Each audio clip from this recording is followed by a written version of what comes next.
had barely stepped out of the taxi in front of my grandpa's porch when the door swung open and his voice cut through the cold. "Why did you come by taxi?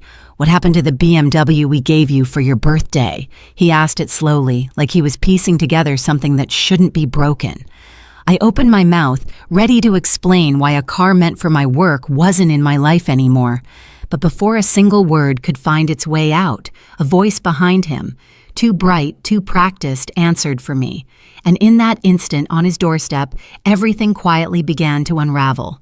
My name is Pandora, and most days I smell like lacquer and pine because I run a tiny ornament studio out of a rented workspace in Seattle. It's not glamorous. The floor creaks, the heater complains, and glitter follows me home like a loyal dog. But it is mine. Every tiny cabin I paint, every snow globe I seal, every name I letter by hand, they're the closest thing I've ever had to solid ground. People say I'm patient. They don't see the truth behind it. I'm not patient. I'm careful. I learned early that if you keep your voice low and your hands steady, people leave you alone enough to work. And work has always been the only place I felt like I wasn't in someone's way. My family would describe me differently. My mother, Clarissa, likes to call me the reliable one, which in our house means the person you use until they stop standing. If something breaks, I fix it.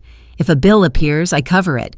If Blair, my younger sister, needs anything visibility rides ad money for her influencer plans, my mother decides I should contribute. "You're the older sister," she likes to say, as if birth order were a contract. Blair is 22, charming, camera-ready, and treated like the family's rising star. My mother calls her our front-facing child, which is a strange thing to say unless you've grown comfortable living life like a brand. My father, Rowan, stays quiet in the background. He loves us, I think, but he is allergic to conflict, especially with my mother. When she speaks, he folds. The only person who ever saw me without asking for something was my grandpa Edmund. He's the reason I had a BMW in the first place. Years ago, when my little table at the weekend market grew into a real business, he said, "If you're going to haul your work across the city, you need a car that keeps you safe." He ignored every shiny option on the lot and found a used SUV with a wide trunk and reliable brakes. He handed me the keys like it was the most natural thing in the world. My mother smiled for the photo. Later she said, "We'll keep it in the family," which in her language means the boundaries around what's mine and what's theirs would always stay blurred to their advantage. So when Grandpa asked about the BMW on his porch, confusion in his eyes, every uncomfortable memory of the past year surged up like a warning. I should have known then that something irreversible was already in motion. Before I could answer, Grandpa, a bright, practiced voice floated out from behind him, my mother's. She stepped into the doorway like she'd been waiting for her cue. "She doesn't have the BMW anymore," she said lightly, smoothing a wrinkle on her blouse. "That car belongs to her sister now." The words dropped into the room like something sharp. I felt myself blink once, twice, as if my brain needed extra time to process what she'd said. Grandpa didn't move.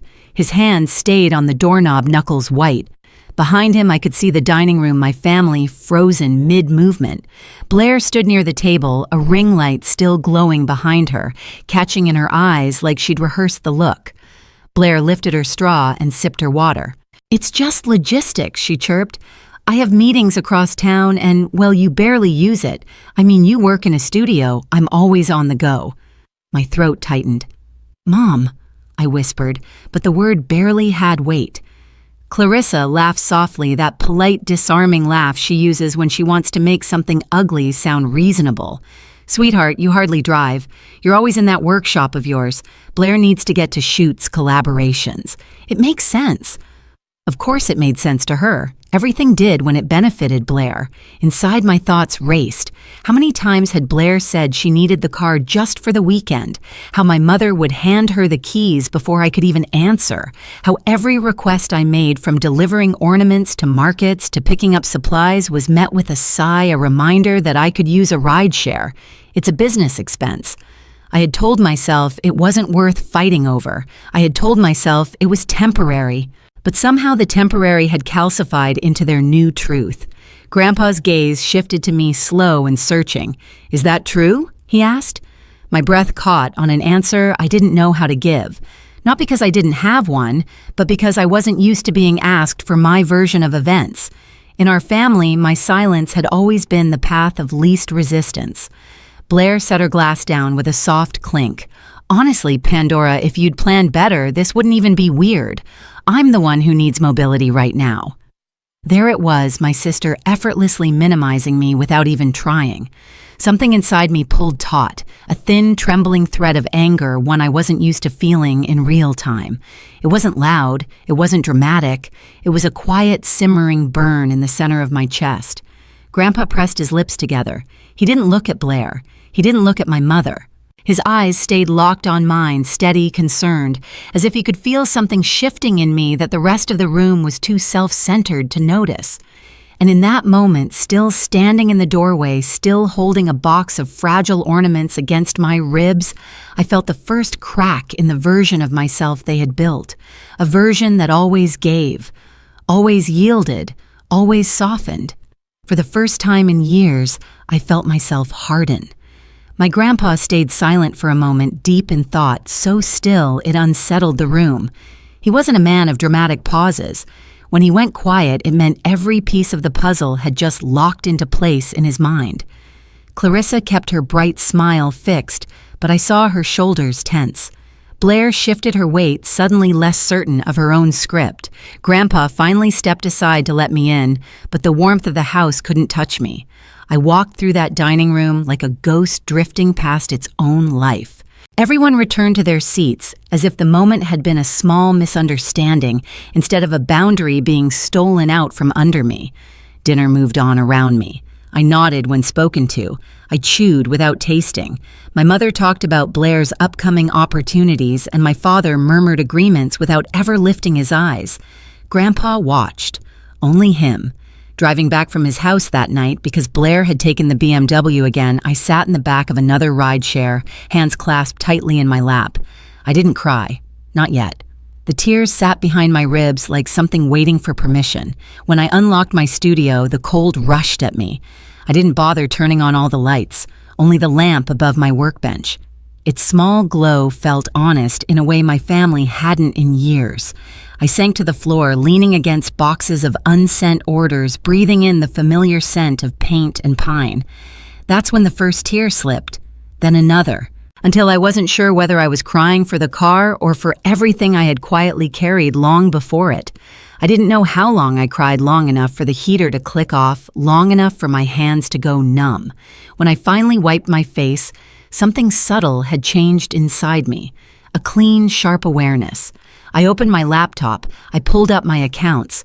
At first, the numbers blurred, then they sharpened into clarity. Payments for family promotion, bills I didn't authorize, transfers labeled temporary help, purchases Blair made while live streaming, deliveries of packages I never saw, line after line, month after month, year after year. I added everything twice because I couldn't believe it the first time. Nearly $9,000 money that should have kept my studio stable money, that should have been mine. I sat there in the freezing quiet, the truth ringing in my chest with painful precision. I wasn't unreliable. I wasn't careless. I wasn't failing. I was being drained. Something hardened inside me, a resolve that felt foreign, but right, like a backbone I hadn't known I had. I opened a new document and started creating a full record: payments, bills, unauthorized charges, dates, notes, everything. A clean ledger of what had been taken from me under the language of family. When I finished, I saved it and stared at it for a long moment. The numbers didn't lie. And neither would I, not anymore. My phone buzzed. Grandpa's name appeared. "Come by tomorrow," he said. "We need to talk." His tone wasn't worried. It was ready. So was I. Grandpa's house was always warm even in the coldest months, but the morning I arrived, the air felt different. Quiet, dense, expectant. His truck was already in the driveway, the blinds were open, and when I stepped inside, the first thing I saw was the dining table he'd pushed to the center of the room, cleared of everything except 2 thick stacks of papers. One was mine, my record of every payment, every bill, every unauthorized charge I'd compiled. The other, I didn't know yet. "Sit," he said gently. I did. He didn't lecture or comfort. He simply opened my folder and read in silence that same heavy, calculating stillness he'd shown the night before. When he finished, he straightened the pages and said, "This isn't confusion. This is consistent misuse." The word misuse landed with the weight of truth. I didn't need validation, but somehow hearing it from him steadied something inside me. He motioned to the second stack. "These are mine. Documents I've kept for years, things your mother doesn't know I have." He didn't elaborate. He didn't need to. "Pandora," he continued, "your family has been treating your work as a shared resource, not your livelihood. Today, that ends. I'll take the lead. You only need to speak the truth." Fear should have risen in me. Confrontation had never been my language. But instead, I felt something almost serene, a calm that came from finally standing in the open after years of hiding in my own silence. At 10 sharp, he said, "They'll all be here." And they were. Clarissa arrived first, wearing perfume too sweet and attention too sharp. Rowan followed his shoulders, curled inward like he wished he could fold himself into the wall. Blair walked in with a phone in her hand, ring-light reflections still in her pupils, acting as if this were another content meeting. "What's going on, Dad?" Clarissa asked, dropping her purse onto a chair as though she owned the room. Grandpa didn't answer with words. He simply tapped the table. "Sit." It wasn't a request. They obeyed. I sat across from them, my palms flat against my knees, grounding myself in the wood grain beneath my fingers. Grandpa stood at the head of the table, the documents arranged neatly before him. He began without preamble. Pandora prepared a detailed record of funds taken from her business and personal accounts. These are payments, real payments she covered for this family. And these, he lifted the corner of my report, are expenses charged to her without consent. Clarissa's smile came fast, brittle. "Dad, these are misunderstandings. She's always been dramatic about money. Pandora knows we help each other." "No," Grandpa cut sharply. "What you call helping is actually draining her." Blair scoffed. "I never asked her to do anything she didn't want to do.